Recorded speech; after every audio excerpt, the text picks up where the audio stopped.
అందరికీ నమస్తే అండి. ఇంటిలోకి దుష్ట శక్తులు రాకుండా ఏం చెయ్యాలి? ఒక్కొక్కసారి మన ఇంట్లో ఎన్నో ప్రాబ్లమ్స్ వస్తూ ఉంటాయి. డబ్బు సమస్యలు, ఆరోగ్య సమస్యలు, కుటుంబ సమస్యలు. ఇందులో ఈ దుష్ట శక్తుల సమస్య కూడా ఒకటి ఉంటుంది. ఈ సమస్యను తగ్గించుకోవాలంటే మనం ఏం చేయాలో ఈ వీడియోలో తెలుసుకుందామండి. ఇల్లు ఎప్పుడూ శుభ్రంగా ఉంచాలి. ఇంటి ఆవరణలో తులసి మొక్క, ఇంటికి సమీపాన వీధిలో నిమ్మ చెట్టు కానీ, వేప చెట్టు కానీ, పూల చెట్లు కానీ ఉంచాలి.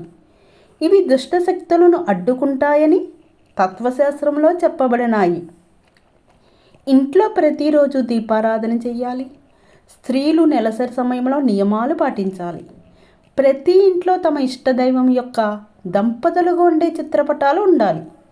ఉదాహరణకి పార్వతీ పరమేశ్వర్లు, సీతారాములు, లక్ష్మీనారాయణులు చిత్రపటాలు వంటివి ఉంచాలి.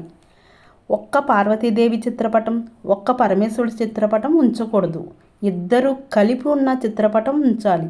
అలాగే లక్ష్మీనారాయణులు కూడా, సీతారాములు కలిపి ఉన్న దంపతులుగా ఉన్న చిత్రపటాలు మాత్రమే ఉంచాలి.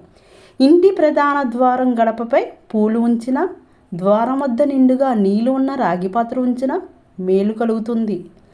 బయటికి వెళ్ళి వచ్చి కాళ్ళు కడుక్కొని ఇంట్లోకి వెళ్ళాలి.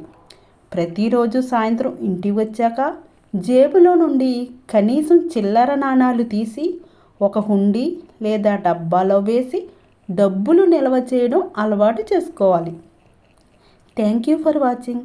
ఇలాంటి మరెన్నో మంచి మంచి విషయాల కోసం మన ఛానల్ని లైక్ అండ్ సబ్స్క్రైబ్ చేసుకోండి.